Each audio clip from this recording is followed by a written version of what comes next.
Masterclass series, and today's theme is navigating growth transition. And I'm your host today. My name is Babatunde Bangboy, and I'm part of what we refer to as the Triad. And today we have a very interesting topic. And more importantly, we also have a very interesting entrepreneur, a man that I've had the privilege of meeting and having a fantastic conversation even just yesterday. And he's no other person than Mr. Stanley Fagbule. He is the MD CEO of Celifax Energy. And we are going to be talking about growth even in this era. Good morning, Mr. Stanley. How are you doing, sir? Good morning, ladies and gentlemen. I hope everybody can hear me. We can hear you perfectly, sir. Perfectly. Awesome. Yeah. Good morning. Morning. It's a pleasure being here. Thanks for having me on this Triad Series. I hope we are going to have an interesting.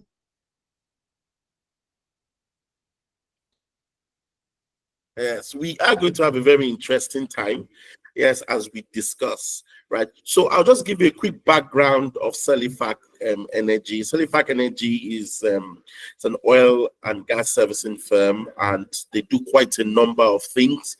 And they're into engineering services, subsea services, procurement services, and leasing services. And they do a lot in that particular space. They have been in existence for over 25 years. And yesterday, having a fantastic conversation with Mr. Stanley, and we're talking about over 3 decades of actively participating in this particular industry. And you know, when we talk about oil and gas, we're talking about an industry that is very volatile. So we're going to be asking serious questions around how do we grow and scale. He brings to bear quite a lot of experience, insights of how he has transited over through the different booms and birth cycles that we've experienced over the last 30 years. As a quick introduction, it's good to note that someone rightfully said, and it was a book I read some time ago. It's called The World is Flat by Thomas Friedman. And he said something very important. You know, he said the world is 10 years old. I mean, this is the book that he wrote just after 2010. And the reason why he was saying that the world is just 10 years old at the time, he was referring to the fact that now we're just entering into the 21st century, and all the things that we thought were sacrosanct has been completely disrupted. I also want to say now that the world is 20 years old or 20 plus, because the events of COVID has completely shifted the needle and completely disrupted what we know as business. So for us today is, how do we navigate through all of this? What are the lessons? What are the principles? What are the things that we ought to know as we begin to think about the future and how we intend to scale? And that is going to be the basis or the premise of today's conversation. So my first question to you, sir, is can you just tell us more about your organization? And I have something, I'm going to ask you a very important question, which I saw on your website. We're going to talk about that much later. Tell us, why did you go into this industry and how has it been for you this last 3 decades? Okay. Thank you very much, Mr. David Bangboy. That question is packed with a lot of things. 3 decades in a short period of time for me to describe is going to be a lot packed. But I will do my best. So Celifax Energy is actually a second generation business.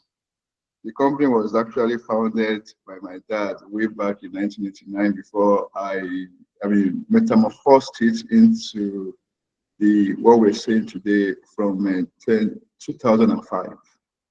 And 2005. So we've been, doing business in the oil and gas space since that time. So basically, what we do basically is to help the big oil companies, they call IOCs and the NOCs, that's National Oil Company, to be able to keep their assets in good shape. That's asset integrity, basically. for them to be able to produce the oil and gas that we all, are using. At least a lot of us maybe are using generator right now. The diesel is refined from the oil, or maybe we are cooking while we are still listening to this podcast. The gas is from the oil and gas industry too. So basically, we are trying to create, we are part of the ecosystem that is trying to create the energy security for us as a people. So, what we do is very important in the value chain of the business that the oil and gas company are doing, because without that integrity aspect being well taken care of, they won't be able to produce seamlessly. I'm sure we've heard stories about oil spill and the rest of them. So what we do is to mitigate against those kind of circumstances happening. So the business has grown over the years. We've moved from, a single shop to the two big entities right now that we have in Lagos and Port Harcourt. We have grown in number two. We operate lean. We maybe about 30 people combined together for both offices in two regions. Then we have a system where when we have major projects, we can be as much as 100 or 200 people working at different sites. We've been able to institutionalize certain corporate governances. We've been able to develop career for our people. We have people that has worked with us for over 15 years. The whole staff in the company is about 20 years holding the company. And we've been able to fulfill our obligations to our people, our stakeholders, making sure that our commitments is being delivered right on time. That has kept us in business for that length of years. So I'll just put it in that simple summary. A lot. That's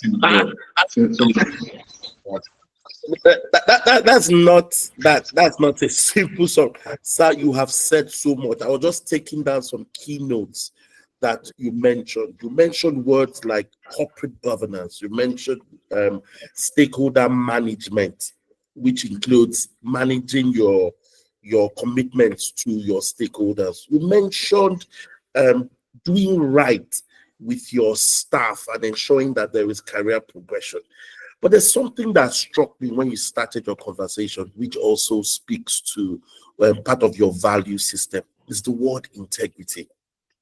Before we go into navigating growth and all those stuff, how have you been able to maintain integrity we're talking about an industry that is riddled with quite a lot of corruption, where I remember the BP, British Petroleum spillage, or I believe 2010, where there was quite a lot in the Gulf Coast in the United States, and the back and forth with Obama's government and that of the chairman or chairperson of the organization. Eventually he was sacked.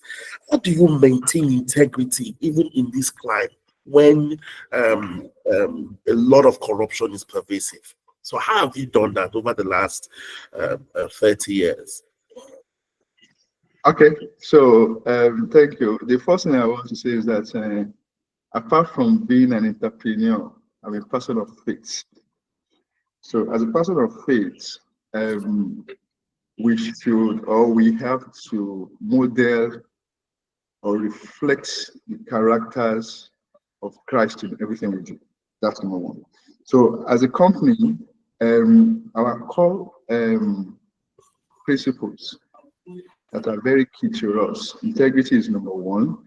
We have integrity, we have teamwork, and we have excellence. So we want to do things in a way that it is repeatable, it is reproducible, that anybody that goes there at any point in time can see that, what we do today is what we're going to do tomorrow, what we're going to do the next 5 years. So it is repeatable. So being able to keep that in the industry or the climate that we are operating right now can be challenging quite well. However, the important thing is that it is not every print that you eat very limited as it is. Things that does not align with your core principles, we can excuse ourselves from it and stay true to who we are. So, in as much as we want to get patronage, we want to get involved, we want to get, opportunities. We look at the companies that we are working with and say, what is their core principles? And one of the things that has helped us so much is that by working with certain organizations and certain financial institutions, especially the international banks and international companies, the IOC, by virtue of their system and their processes, they're able to develop us, or we are able to learn so much from them to develop a robust system that takes care of whatever anybody can say without being able to compromise on our principles. So that is key to us. We've been able to learn a lot or pick up a lot of lessons. For instance, I remember in the 90s when we were banking with Standard Chartered Bank and Citibank that time, a lot of requirements they ask from us will essentially make you to go and rework your system very well. At the moment you can meet those conditions, you are good for any person. So that has helped us to keep our system and our structure in place in a way that when people are asking or they are trying to undermine the process or cut currents, that is not right for the system, we give them the right documentation or the right approach, and then being professional about what we do and making sure we deliver on our commitments. Delivering our commitment is more like they want us to do something that is not standard. Please stay with the standard, deliver to the right standard, international standard, by the way, because the oil and gas is a global business. International standard. We deliver to those standards, and we can go to sleep. So we don't need to start, trying to, settle somebody to cover or something. There's something to cover. There's something to cover. So we have been able to onboard the best international practice to maintain our integrity as an organization. Wow.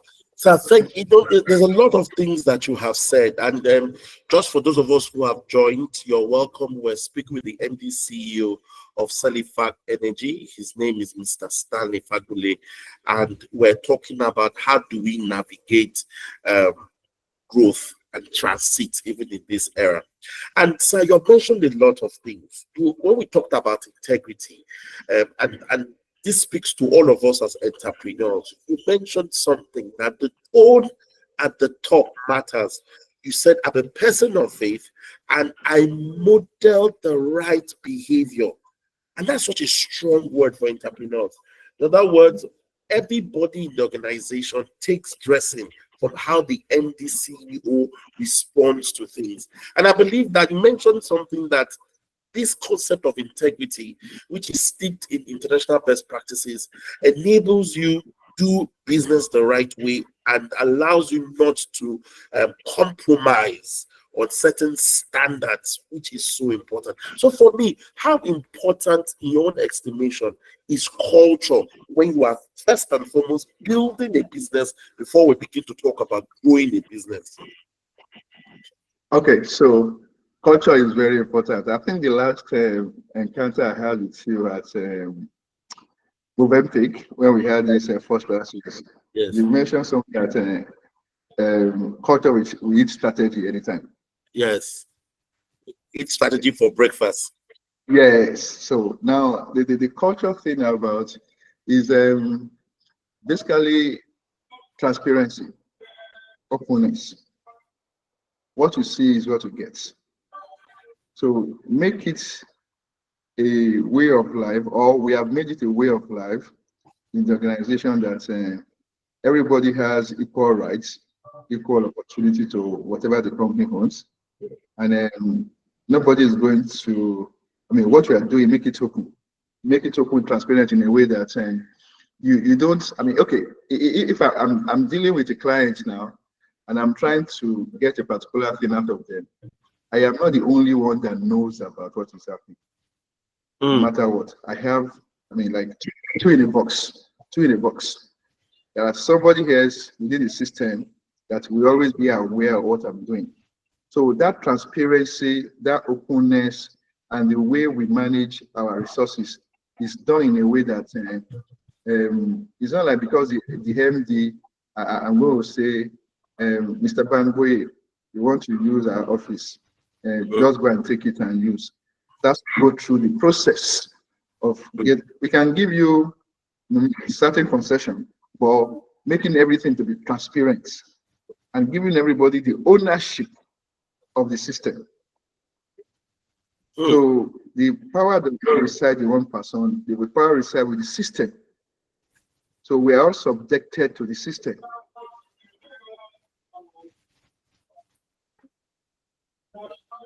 Wow. Hello, sir. I'm hearing you, sir. Okay. I don't know, sir. You're just dropping. I hope we're catching all of these nuggets, right? I mean, there's so many questions I want to ask, but I want to get somewhere. But you mentioned, integrity. You have mentioned how you model that behavior and how that behavior has created the kind of culture that you want. And you said something so important about ensuring that it's replicable. And for those of us who are entrepreneurs here, it's important to learn that. How do you ensure that you can replicate and ensure that when you're not there? The last statement you said is such a powerful statement about even you as MD, you're subjected to the system and structure. You're not above the system, you're also subjected to the system. And that's exactly what allows business to thrive and to excel. The last thing you also mentioned is that because you have allowed things to be transparent and open, the people in the organization have taken ownership. And that's very important for everybody on the call, for all of us running businesses. That's such an important thing. How do you get the people that you're brought into your business to take ownership?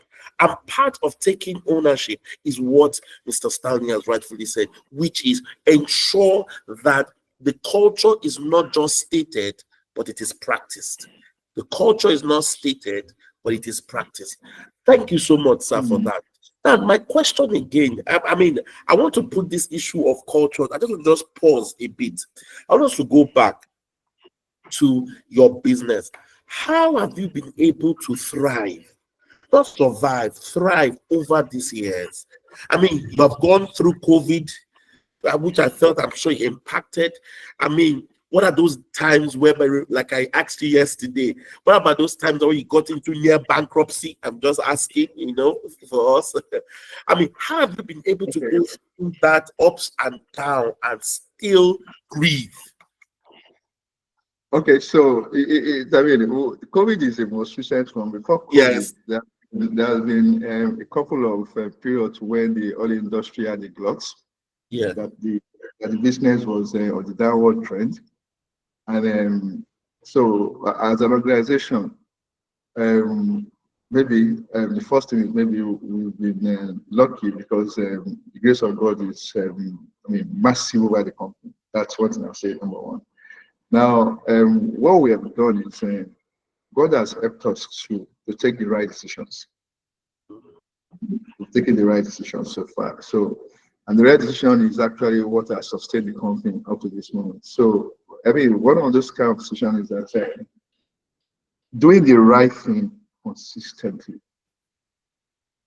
We do the right thing consistently. At every point in time, we look at what is best for the company and we go for it. Even if it's uncomfortable for us, doing the right thing consistently.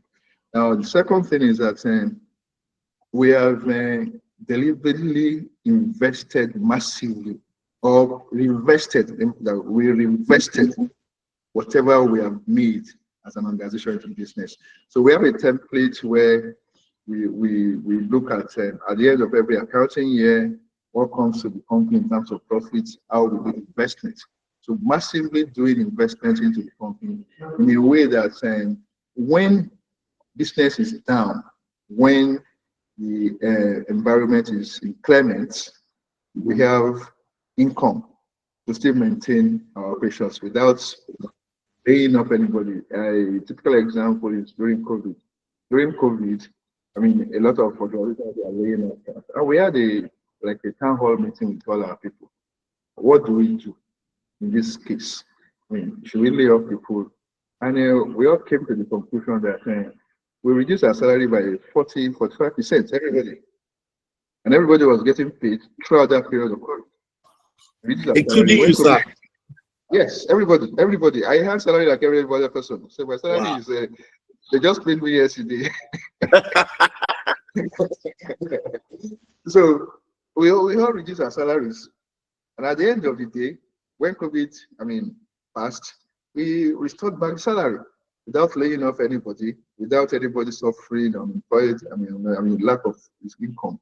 So by and large, it's about taking the right decisions, doing the right thing consistently over the years.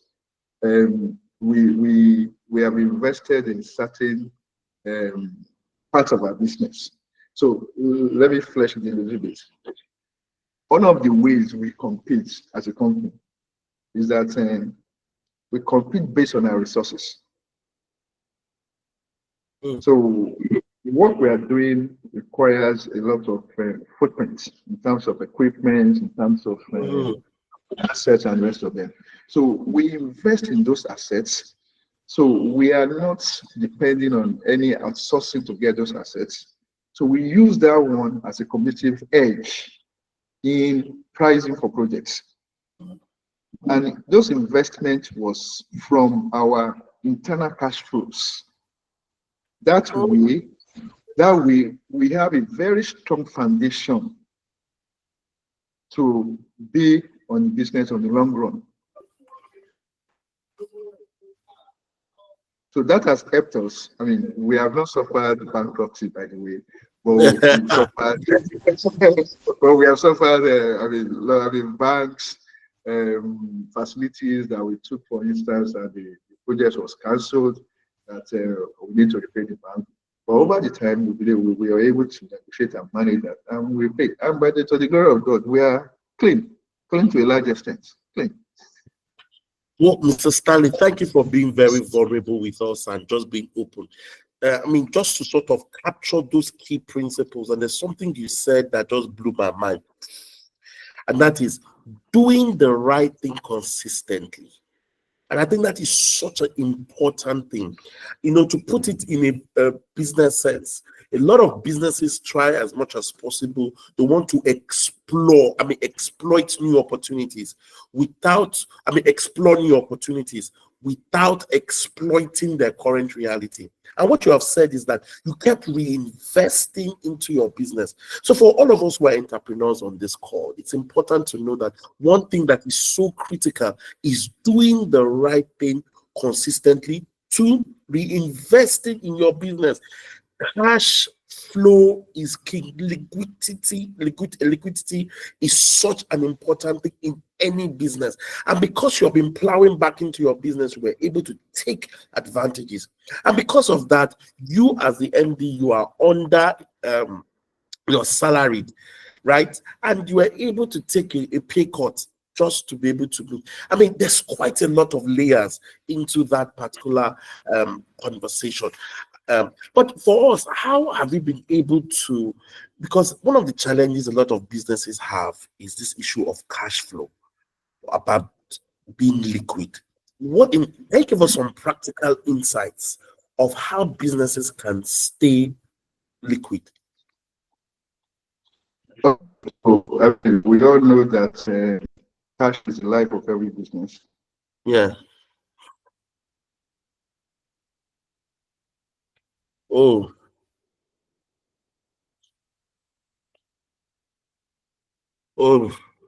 Mr. Stanley. Okay, sorry. I'm back. It's just the network.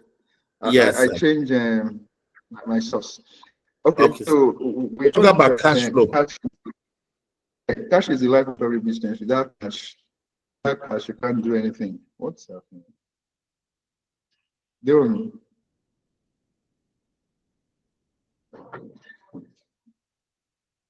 Hello, can you hear me? We can hear you now, sir. Please go on, sir.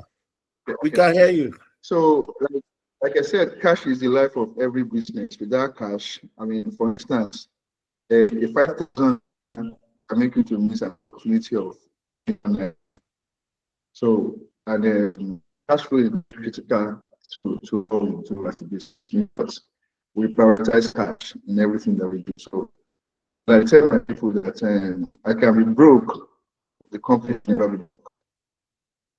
The company will never be broke at any point. So, how do we? I mentioned something earlier on about the way we investments on our profit. Yes. So we have a template where we have what we do is this: we have 40% of our. Hello, can you hear me? We can faintly hear you, sir. You said you have a template Okay, so that allows you to the reinvest. network is it's fluctuating, but I'm going to change it soon. So what we do is that 40% of our revenue is invested to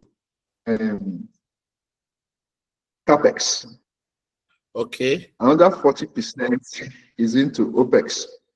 Okay. So at every point in time, we can have a situation where we have to bridge some financing. That happens. The remaining 20% goes into, recognizing our people in terms of profit sharing and the rest of it. So we have cash to run business per time. Now, there are times that you can never have enough cash. That is the reality. There are times that we need to get some big funds from the bank or from our financial institutions to keep our operations running. But we've been able to manage our cash flow by that model, number one. Number two thing that we do is that we look at the cash levers that we have in the organizations: account receivable, account payable, and inventory.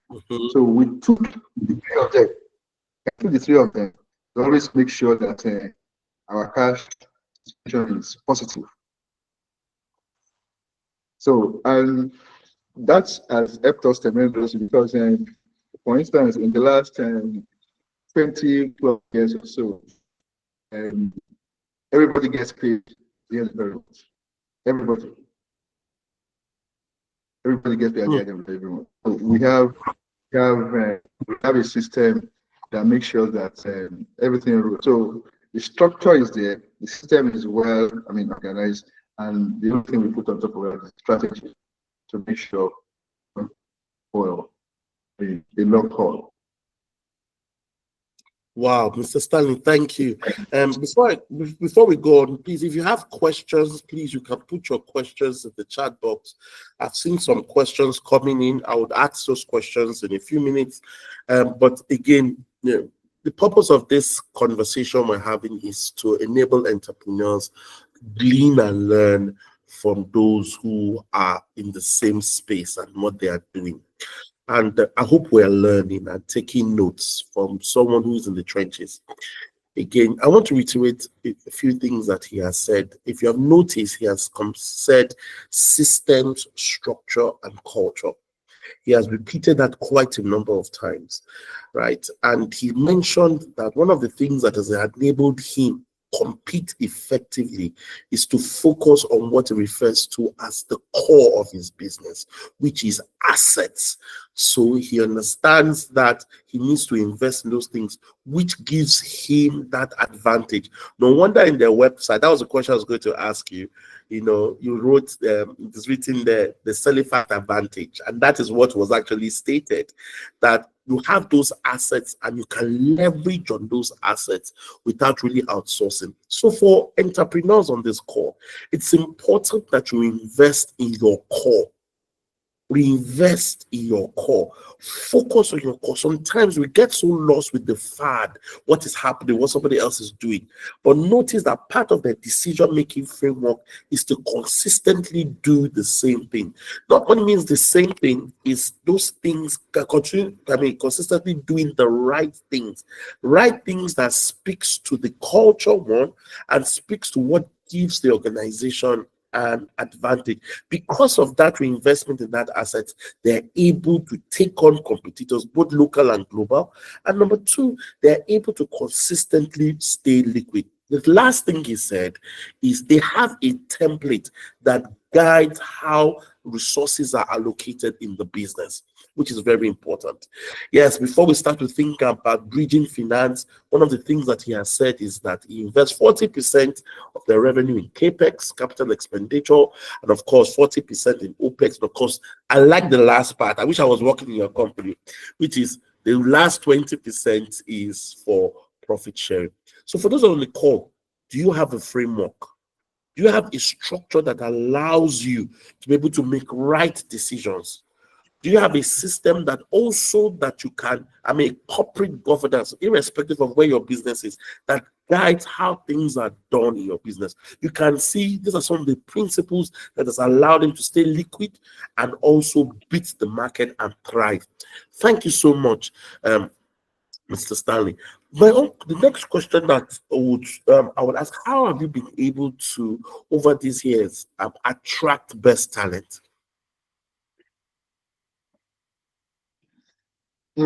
So talent is key. Talent is everything. I mean, you can have the best structure, you can have the best strategy, you can have all the resources without the right talent. You are nowhere. I mean, because it is the people that will get the job done at the end of the day. So, I mean, literally getting the best talent has been very challenging with the Gen Zs and their own attitude to work. So, they said you attract your like. Yeah. You attract your like. So, and we've been lucky with the people we have. I said earlier on that we have people that have been with us for over 15 years. In short, last December, we celebrated our people. Some have been around for 18 years. So, I mean, the minimum is probably about 4 or 5 years right now. And we are not that big in terms of my size, but we make our people happy by properly compensating them. So how do we attract the best talent? Whenever we have openings, it is advertised, and at times we poach. But we have a talent pipeline that we developed about 4 or 5 years ago now, which is the graduate training scheme. So the graduate training scheme is trying to get people into the system that will be replacing or probably comes in with fresh ideas and energy to replace the aging one like us who are going out very soon. So the graduate training scheme, we bring in, the last one was we were able to bring in about 12 people, I mean, working at different departments of the organization. And we know in bringing those people in, most of the time, we are able to retain maybe about 45% of them. So that's the way we've been bringing people. Then apart from that, when we see good people, we push. Yeah, we push. There has been one or two instances where, in short, I mean, right now we have someone that is earning more than me. Wow. So it's because when we see that this is a potential talent that is needed for the organization's growth, and we see value, we pursue value. We go for such people, and the reason for that is because when we bring the best, it's like if we employ a first-class student, and he has the opportunity of employing maybe a subordinate, you won't employ a third-class student. You will try to employ a first-class student too. So get the best people. Our salaries are not maybe on the top. I'll say probably the first 10, percentile, but the benefits that we give to our people, it's fantastic. Apart from creating a good working environment that is not toxic, I mean, and where you have transparency and you have a say, you have sense of ownership. You are not just a number. So that encourages people to stay. So that's creating an enabling, inspiring environment for work has helped the organization too. So that way, we've been able to retain some of our best hands, and we are good. We are good, but we can do better. There's always room for improvement, No, but we're no, good no, right no. In fact, I think you're better than most mid-sized companies. I mean, there's a lot of human face in the organization. There's profit sharing. You have dedicated about 20% of your revenue towards profit sharing. Of course, bonuses and the likes. You have created an environment that enables. And it's so interesting to hear that you have somebody that is earning higher than CEO founder. And that speaks volume, about value that is being communicated or being contributed to the organization. And that sends a lot because it becomes aspirational to people within the organization to be able to say, you know what, if this person can be here, I can also be here. So you're not a lead to the organization. And that speaks to each and every one of us, irrespective of where you are. Are you a lead to the organization? It could be a 2-man, 3-man, 4-man business. All right. Are you a lead? Are you the one limiting? Are you the one limiting the growth of your business? And what I can hear you say is that it gives room for people to dream and aspire and become the best version of themselves whilst they're working in this organization. This is what somebody calls, Gary Hamel in his book, is called humanocracy, where there is a human feeling, especially in this era of artificial intelligence. We're in an era whereby there's a human face and there's some kind of social enablement that allows people to thrive and become the best version. It's very rare to see that in mid-sized organization. Right. So please, to our audience, as the case may be, please keep sending in your questions. And there is a poll. Please, you mind just taking that poll? It just helps us put things into perspective and track things. All right, before I go with my question, there's somebody that is asking a question, sir, and I want you to please answer it. It's from Grace Okoro, and she's asking, so thank you, sir, for the lecture. We're into poultry equipment. When we make money, my husband plunges it back into the business or into a project, which most times cannot finish the project. This has made us always cash strapped. How do we resolve this? How do we resolve this? Before you answer that question, please, Uchechi, please, I know your hands are raised. There is a question and answer icon that you can just type in your questions, right? I might give room later on. Thank you so much. Okay. Sir, should I repeat the question again?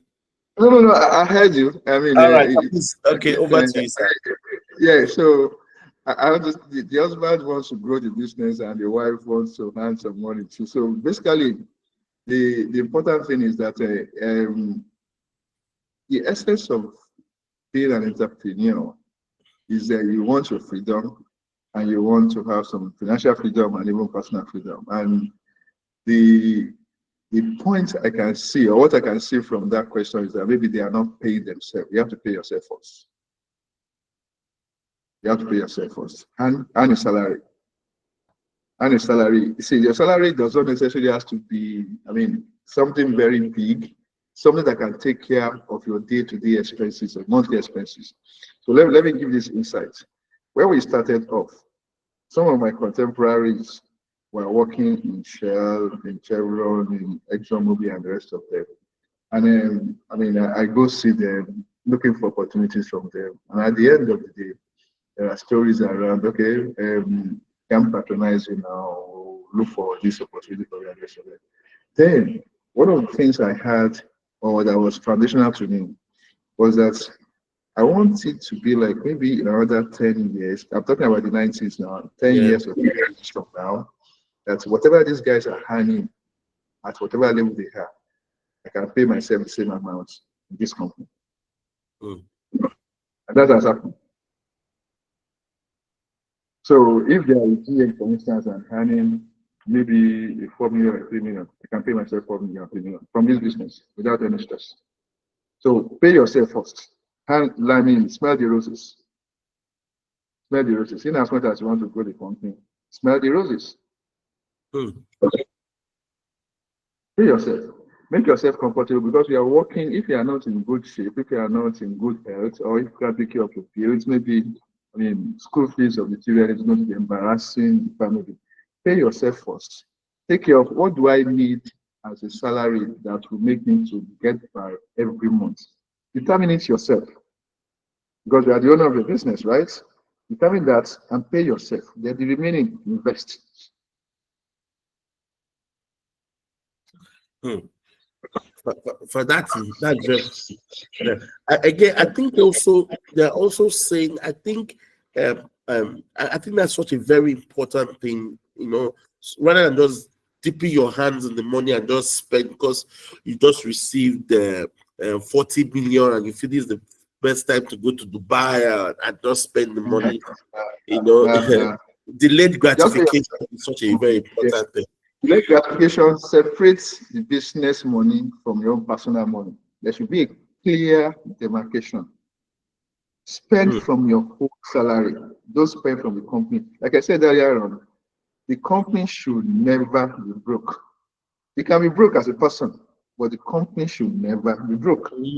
Have that discipline of separating the finances of both. But pay yourself what you think is going to be suitable to take care of your bills. You can decide to what if it's only 500K that is the family needs to get by and you are going to be comfortable with that, make that your salary every month. Pay yourself, the company, the money is different. I think that's just such a very important principle that pay yourself. You can be broke, but the company. Never so, be so the company's money is not your money. The company's exactly. money is the company's money. Your salary is your money. So Correct. don't get it twisted. The discipline, that's why a lot of businesses really don't go because we get a certain amount of money and we have that assumption that this 40 million is going to last forever, or we're going to get that 40 million every year, rather than the discipline of managing that resource and ensuring that 40 million should be able to last you the business over a period of, let's say, 5 years. I'm just using that. I mean, you put it into let the money work for the business. Let the Let the business money work for the business rather than money working for you. Yes, let the money work for the business. So that discipline separates the finances of yourself from the companies. But this lady also is asking that. I think looking at the question again is that the husband seems to get involved with so many projects and investing in those projects, and those projects are not yielding the kind of benefits that it's projected to yield. So what do you think they ought to do? So they keep getting cash strapped. Yeah, sure. So I mean, that means the husband is investing in a different business from the core business. So when an example of that I want to share is what happens with the wool. The wool in South Africa in the 90s. Yeah. So you don't overstretch. When you overstretch yourself too much, you thin out. Now you have to build a base before you start stretching to another place. You have to consolidate a base and have a business that is sustainable before you start divesting or going into putting money. So it's like somebody who is doing the oil and gas business, for instance, now, and that goes into real estate development. Every money you get from oil and gas is now going to put into real estate. Real estate development takes a longer time to mature and for you to get the returns. So let the business be self-sustaining. Build a base. Build a base. Let it be like the business can yield income or can generate income. Like I said, okay, so let me make it a little bit practical. Yes, sir. We invest in assets. I mentioned that earlier on. We invest in assets. The assets we are investing in are the assets that we are using to do our operations. So when we don't have business, for instance, we can lease those assets and still generate money for the business. Not that we are going to go and invest. We are doing poultry business, for instance, now. We want to, the investment in poultry business might be by, expanding your cage that you want to have more pods, or you want to buy feed mill and process feed mill instead of going to buy feed mill. That might be an investment in poultry. Now, instead of investing in that, maybe you now take the money and say you want to go and invest in transport business. Wow. So you have not built your base. You need to build your base. Your foundation has to be strong. If your foundation is strong in the core business which you are doing, and I mean, anything that comes, you can always take every asset in the business will generate income. Every asset will generate income.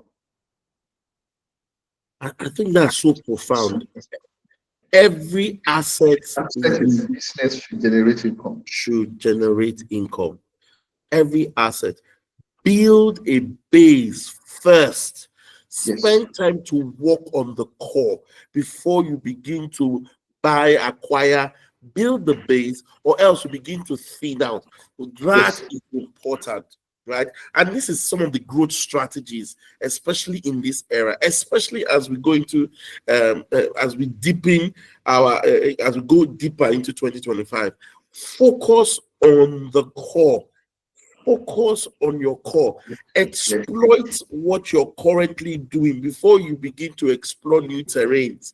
Exploit. Ensure that your assets, like you said, are so profound, is making money. That's why you build things, right? But yet you can lease things when you are having business downtime. Exactly. That is such an important statement. So for those of us, for those of us who have assets, can you lease your assets?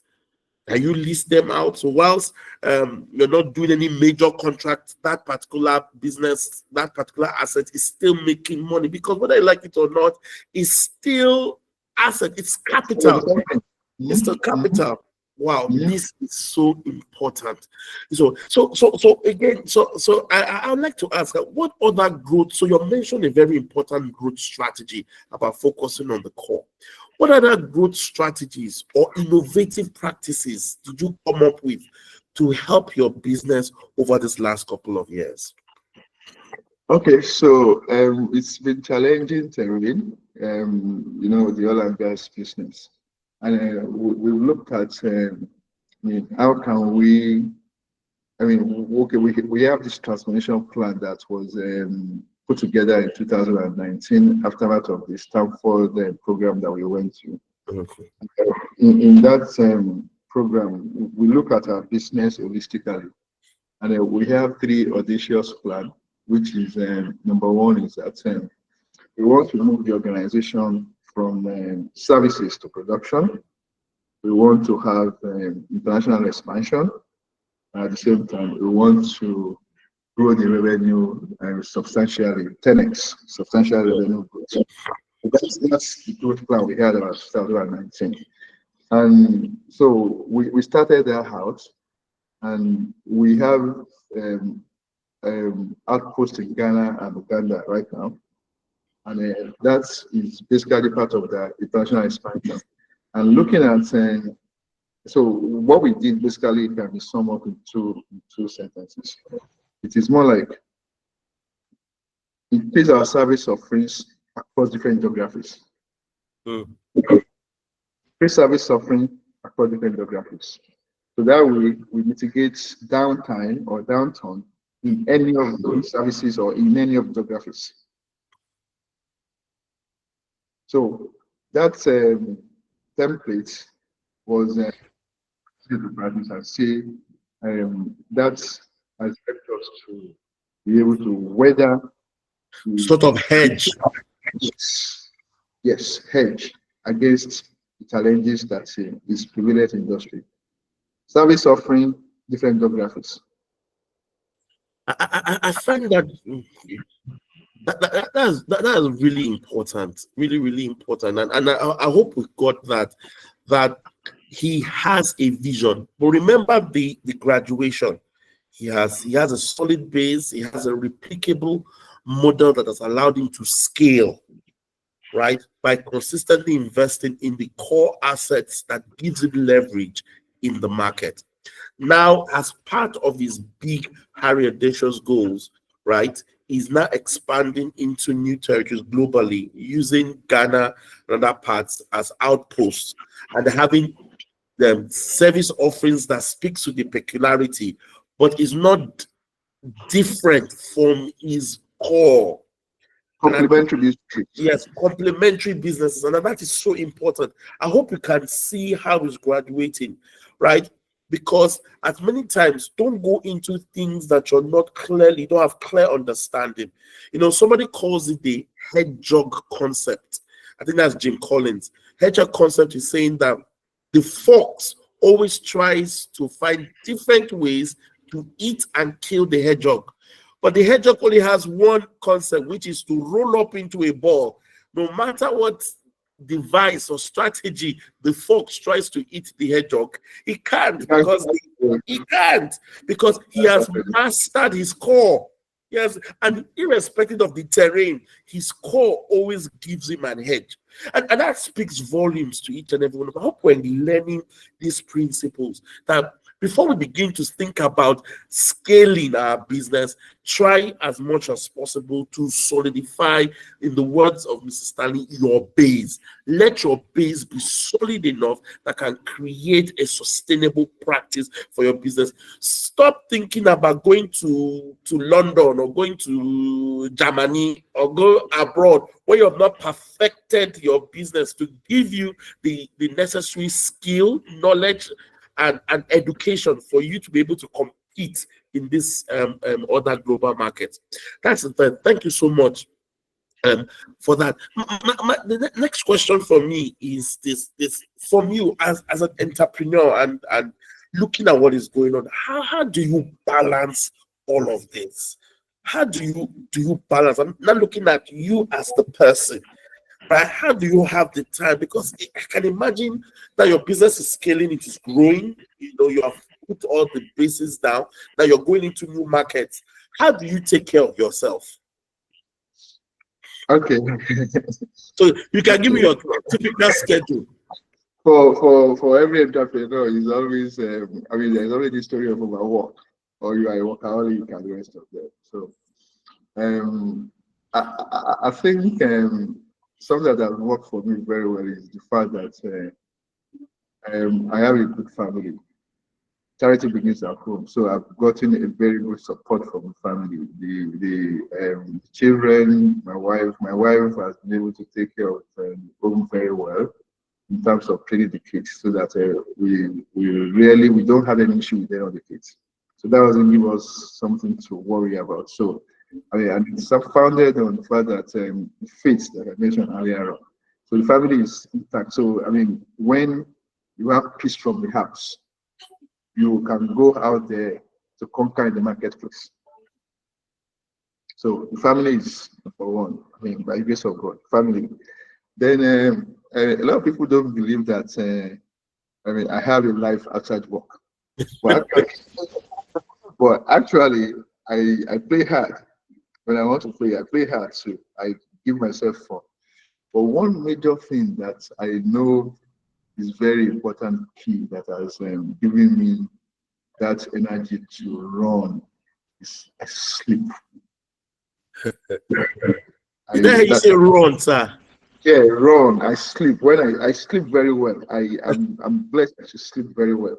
So that rejuvenates. That re-energizes me for what I want to do. So sleeping has helped me so much. Family, foundational, sleeping, and God has been very gracious too. So I have good health too by the grace of God. So balancing work. So naturally I work 16 hours every day. Average per hour. So for now the family thing and the sleep have been able to complement all of that for me. And I think that's my balancing act. That's my balancing act. I think for me, for us entrepreneurs, all of us as entrepreneurs on this call, it's important to note what he has said. A very important principle is the necessity for us, as part of your entrepreneurial vision, you need to factor in your family as well, right? Whilst we spend late hours, we're doing all of that, it's also very important to ensure that the family setting is, and this stems out of your principles as a person, because you can do so well in the marketplace, but when it truly matters, you're not doing so well. Obviously, you will not be at peace. there's quite a lot of statistics that shows the fact that having a balance of both enables productivity. I want to as we begin to round down. Does anybody have any other question? And Grace, I'd like to, Grace Okoro, if you want Mr.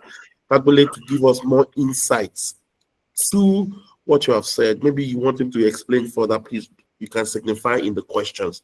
Please, if you have another question, please put it in the chat box. So when you were talking, as you mentioned 10x, your company. And when we say 10x, we're saying doing 10 times more than your competitors within your industry and within your marketplace. The question for us, sir, is how do we, how? I just as part of your parting thoughts, how do we do this 10x? How do we do it in real terms? How do we 10x our businesses? How? Because Nigeria would 1x you. So how do you truly 10x your organization? Okay, it's challenging. It's not a walk in the park. That's the reality. So, and for business to be sustainable in the long run, and to be successful, we mentioned earlier on that structure and the system. Yes. Structure. So that is where the 10x will rest upon. The structure and the system. Now, when you have the structure and the system in place, and you now develop the strategy that will take you to 10x. So when the opportunities start coming, they will come on top of that structure and the system, and they're able to thrive on top of it for where you want to get to. Now, getting to 10x in Nigeria, it's very challenging. So what do we do? So some of the things we do are portfolio projects. When I say portfolio projects, we look in razor margin in a way that it's going to expose us to other opportunities. So it is not everything that comes based on the techniques of a particular margin, maybe 20% margin or 30% margin. So some of them comes like a 5% margin. But the opportunity that comes from doing that job is going to, going to be exponential. So, as examples. So all the while, I mentioned the fact that we have been doing more of asset integrity. So along the line, we realized that asset integrity projects are seasonal.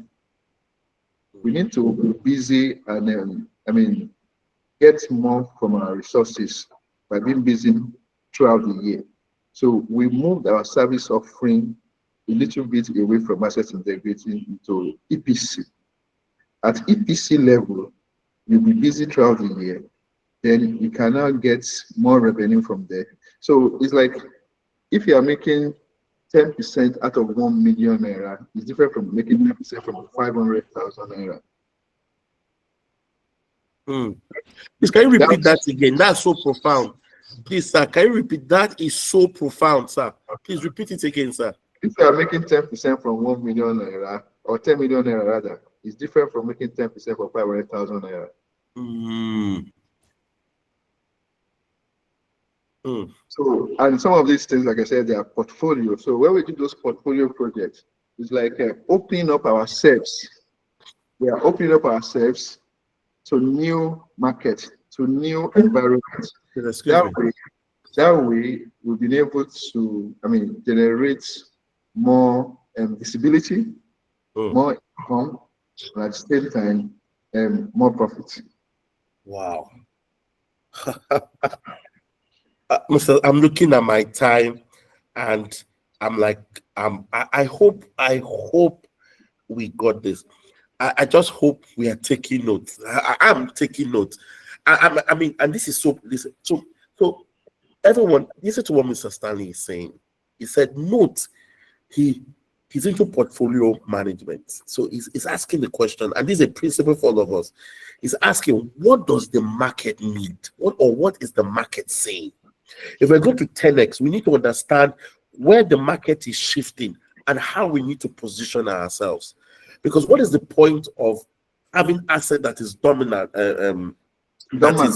dormant, and is going to be used seasonally, when we can use this same asset all through the year? So all we need to do is to ensure we tweak what we're currently doing so as to meet the market.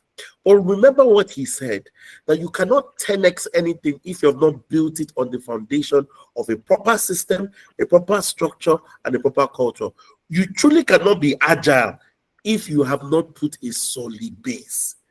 It's such an important principle, and that's what a lot of businesses, all of us want to jump to the next thing. We want to grow overnight without doing the homework first. Somebody said something sad that you so spoke to.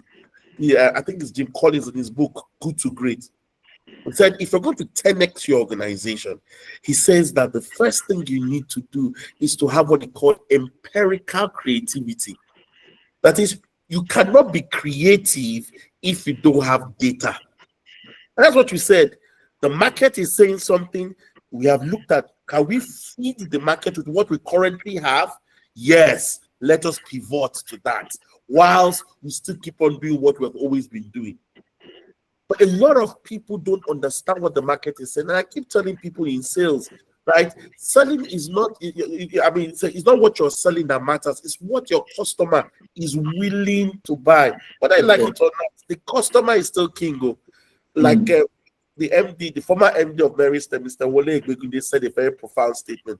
Said, excuse me, that the customer is not king. I mean, the customer is not king, but the customer is kingmaker. That is the customer that makes us kings, right? Yeah. So that is so profound. All right, I would like to, if you have any question and you're having challenges, put it on the chat box. Can I have one person raise your hand, and I just have room for one person?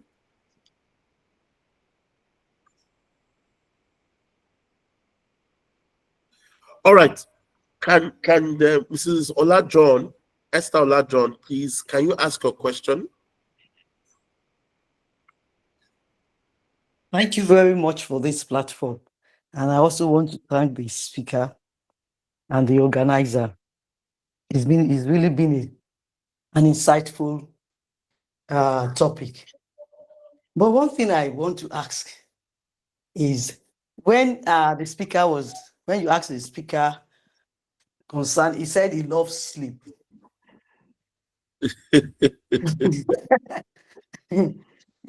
One unique thing about it that I've just discovered is that God deals with us differently.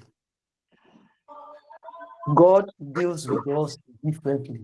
Very true.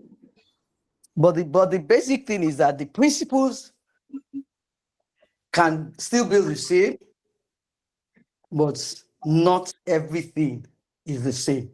That's just one point that I realized this morning. That the principle can be the same, but individually, God deals with us separately. So for I've gained a lot of things today, I tell you. But there are some things that personally, you have a conviction in you that you should do. It may look so foolish, but at the end of the day, your obedience will determine how far you can go. Those are the things I've realized when it comes to business. When it comes to business, the way you do your business may be very unique to you. And the way other people do theirs may be. So as you are led. One principal thing is as you are led. Because you said you love sleep. And the Bible says, love not sleep. So if somebody Love not sleep. But So the you same I cannot. told you that I work like 14, 16 hours, eh? So it's the remaining time I used to sleep. No. You get your inspiration from sleep. That's what it means to me. Okay, so You get your so own inspiration from sleep. yeah. But others people get, like me, I get my inspiration from meditation. Okay, so Yes, do you yeah. understand? So we Yes. have different ways of Mm, receiving. But the basic mm, thing, because okay, I just want to give you an example. If I have my daughter here now, listening to this, and I tell you, love not sleep, love not sleep, love not sleep. You know, the Bible says love not sleep. It can be very mm, confusing to that person. But mm. the key thing for all of us to know is that God deals with each of us individually, differently. The way you receive might not be the same way I will receive. But I have learned so much today, so much, because, doing business at times, you do business and you think you are just making it, you are making it. But the basic thing, are you analyzing what you are making? A lot of things you have said, though I came in very late, but the few things I picked, I'm sure those are the things that God wants me to know and to work on. So thank you very much. Thank you, Mr. Olajon. All right. Mr. Stanley, please, back to you, sir. Okay, so thank you very much. I think basically sleep is good for therapeutic. It's therapeutic for me. That's the way I re-energize and revigorate myself. Yeah, God deals with us differently, and there's no one size fits all. Basically, it's basically looking at what's is suitable, what's it's okay for you. Everybody, you need to know what is okay for you. What does your whole system take? So there's no one size fits all. Basically, no one size fits all. That's the truth of the matter. Okay. I And, don't, what I'm saying is not a template for you to do whatever you want to do. It's just it's more like when you sleep, you consolidate what you have done through the day. For instance, at the end of every day, for me, I do audits of what I have done the day throughout the day. Okay, so today I want to do this webinar, and I have other things to do. So before going to bed in the evening, how far have I gone? Have I achieved all my goals for the day? You understand? So that way, I know I can go do my sleep and be happy with myself. Okay. I Thank you. think Now, I think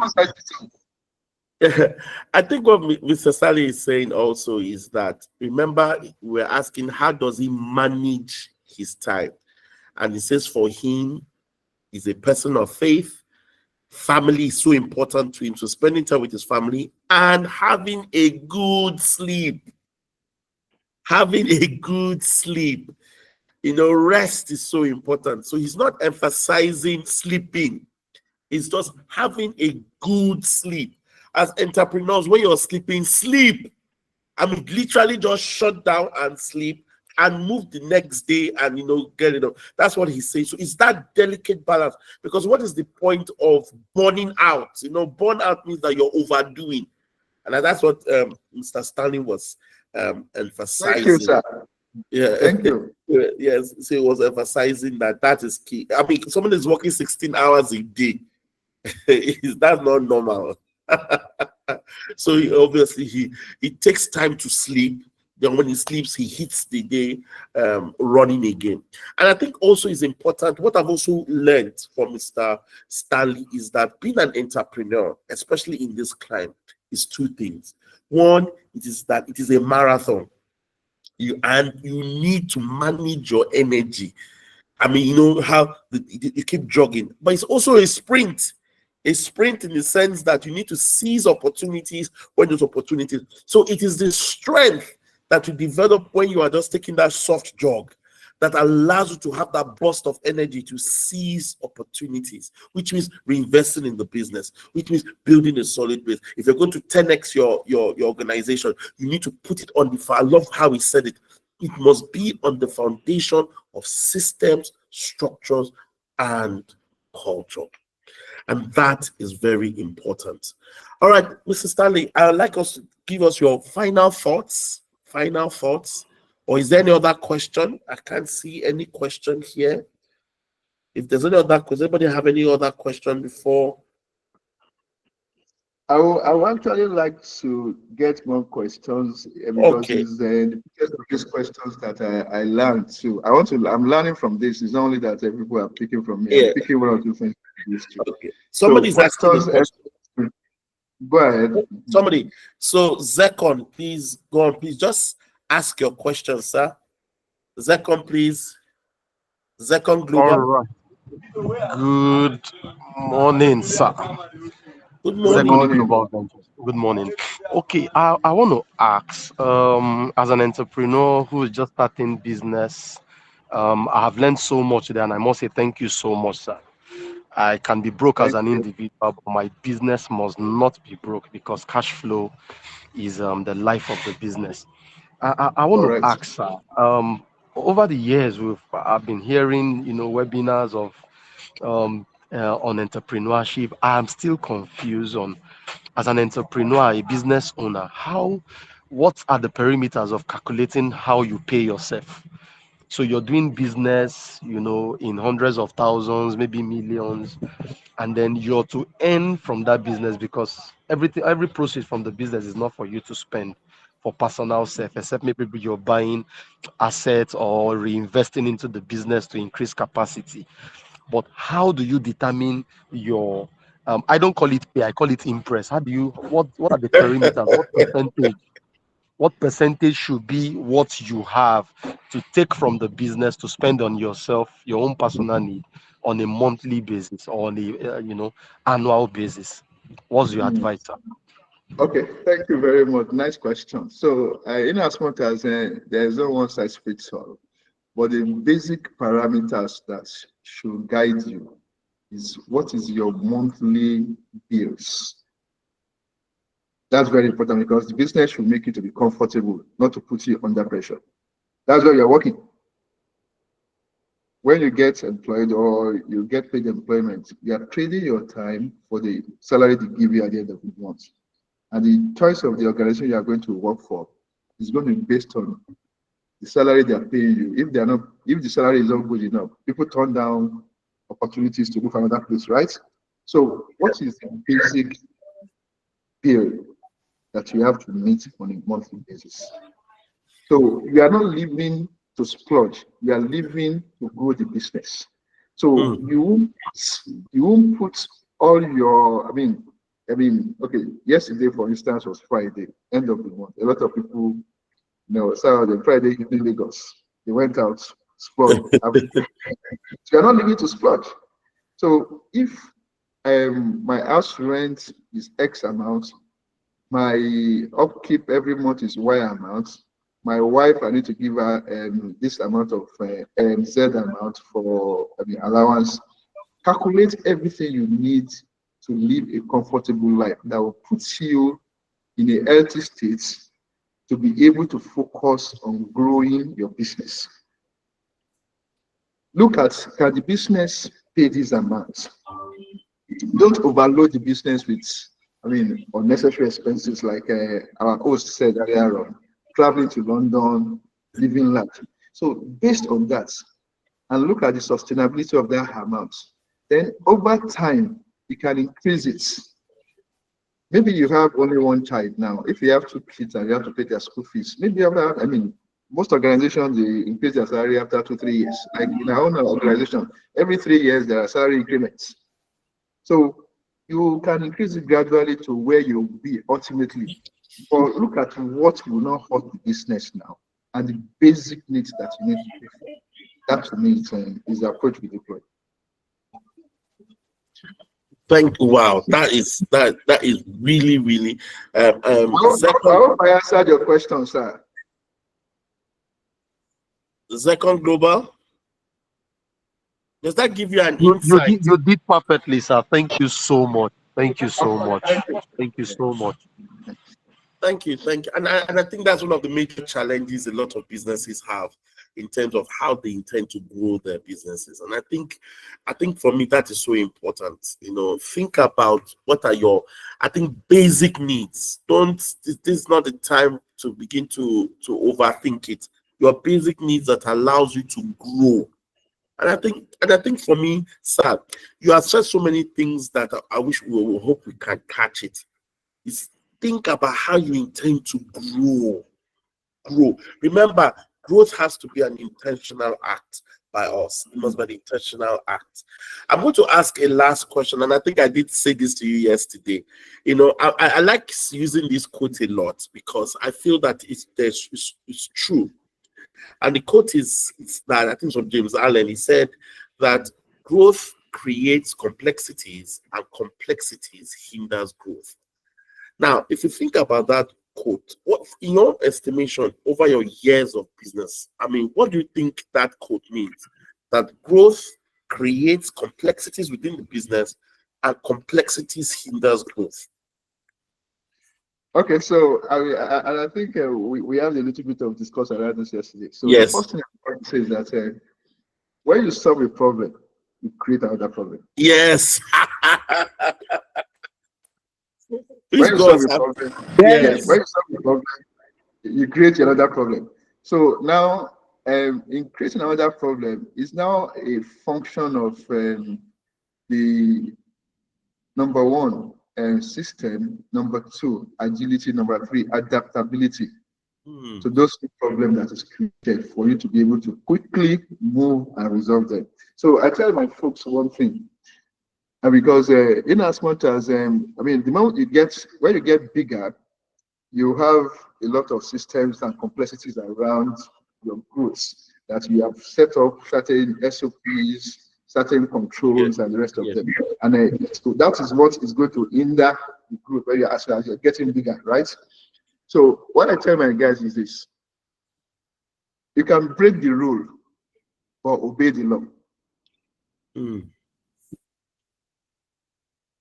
Break the rule, obey the law. Example is this: today is Saturday. We're supposed to move out to a site to do some work, or a client wants us to mobilize to sites. And because it is urgent and certain things needs to be done, and we didn't follow the procedures the way it's supposed to be because of it's the weekend, we have to get to that site and start that work. On Monday, put all the structures or the documentations in place. You can break the rule, obey the law.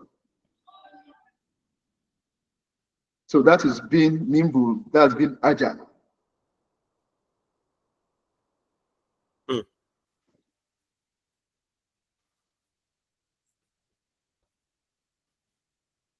So we have been able to manage ours by being agile, being adaptable, being nimble. So quickly responding to issues, and by the grace of God, we've been able to get our team on track. I hope that answers the question. It answers it perfectly, and I hope all of us got what he said. That quote, remember what I said? I said growth creates complexities and complexity creates hinders growth. And he said that when you solve one problem, you are eventually or inadvertently you create another problem. For you to be able to address those problems, is the last statement you said, sir, is so profound. Is track. And you mentioned SOPs. As long as your business is document.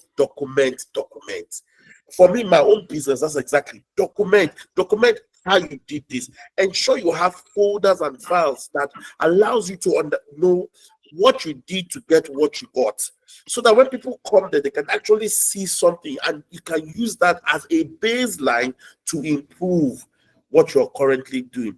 And he said that because of that, he has been able to respond to shifts as quickly as possible, because there's something that you have.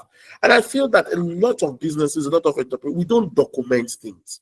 We don't put things into proper perspective. We don't have a pricing. With a small business, we don't have an Excel sheet that allows you to put your pricing and ensure that you have something that is templated so that you can see where you are and you can know where you are going to.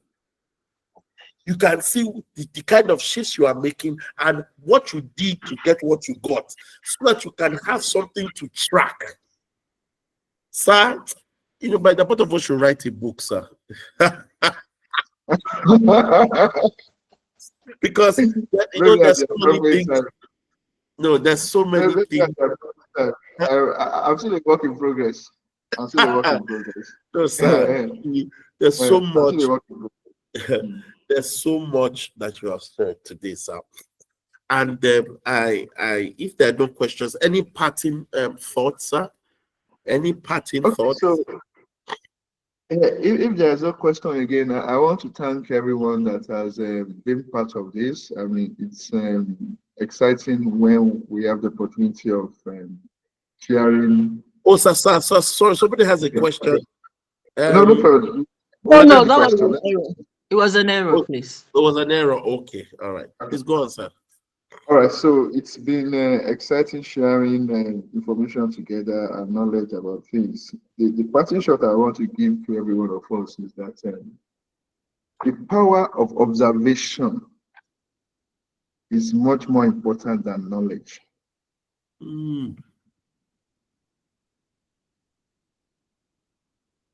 So look at patterns. Be observant about your business. Those patterns is more than knowledge that will help you to grow the business. That will be my parting shot.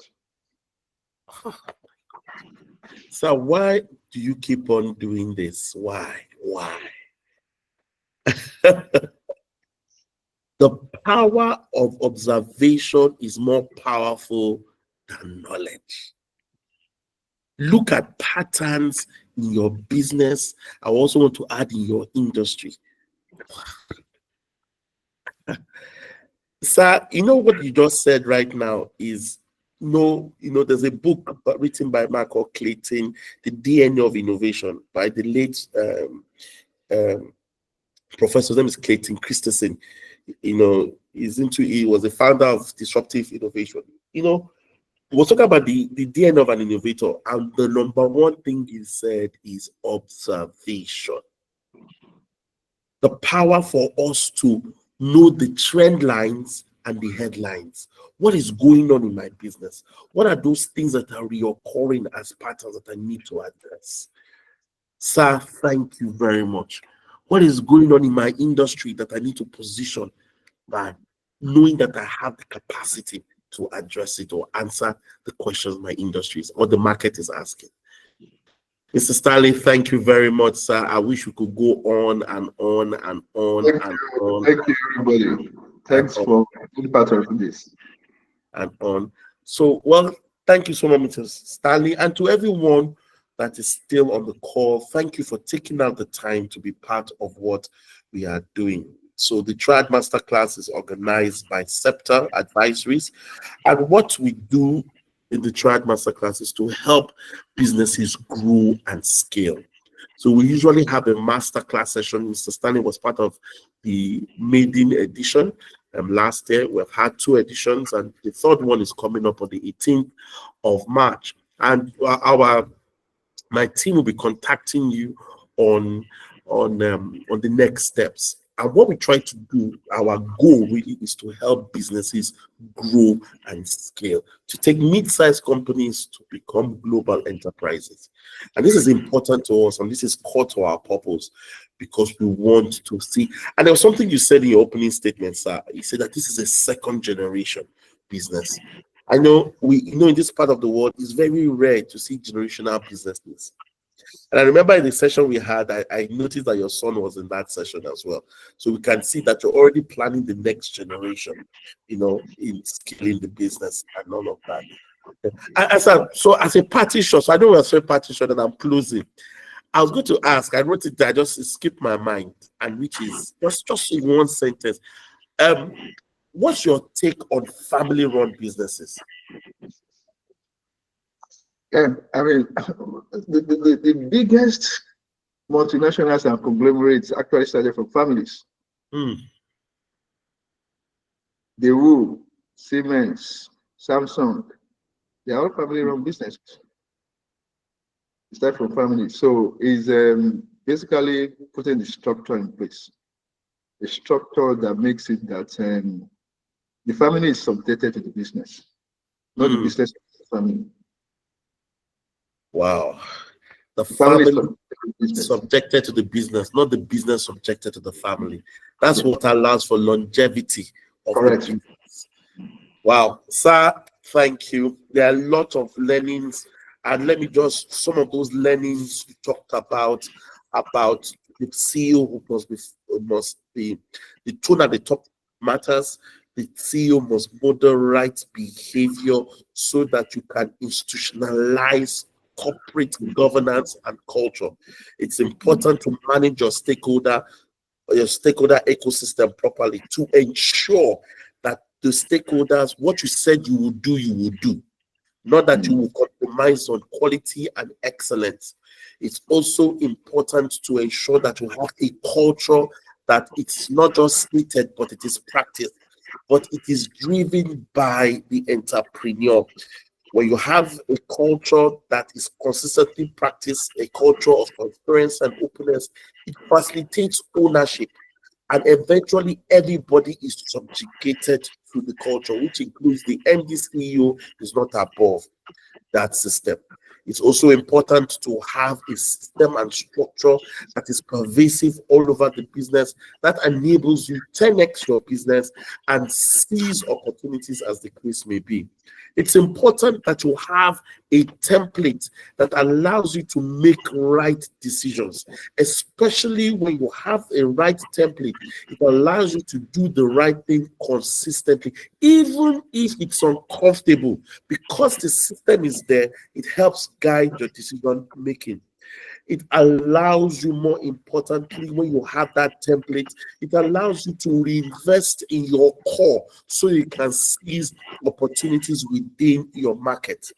A good template in terms of how you can reinvest is to look at your revenue and ask, I think 40% of your revenue is to go into capex, 40% should go into opex. But remember that your intangible asset is what drives your organization. 20% should go to profit sharing and bonuses. Ensure that the company is always fluid, liquid, and you can be broke. CEO, you can be broke Yes, as sir. well. Broke. You can be broke, but ensure that you are paid. But don't go overboard with the concept of being paid. Ensure that the basic things that needs to be taken care of is taken care of. But more importantly, ensure that there's enough in the business, which is such an important. So essentially, earn a salary. Make sure that you build a base so that you can thrive and build a self-sustaining business. Ensure that you have, there's something they said, a transformative program that allows you to have big, hairy, audacious goals that can stretch the business but does not thin you out. That can stretch the business but must not thin you out. And you that is the entrepreneur, make sure that you focus on what truly matters so that you can build. Focus on your health, focus on your family, focus on sleeping. But more importantly, the balance of all of this is key. I want to say thank you, sir. Thank you, sir. Thank you so much. Thank you, everybody, for being part of this. I am really, really appreciated for having me. Thank you so much, sir. And this brings us to the end of this session. We hope to see you next time as we continue our conversation. Yes, sir. This is a standing ovation for you, sir. Can we give our speaker? Thank you. This is all of us clapping for you, sir. Thank you very much. Have a great weekend. Have a great weekend. Too, sir. Thank you. Thank you. Bye. Bye, sir. Everyone have a wonderful, wonderful afternoon or morning. So, bye-bye.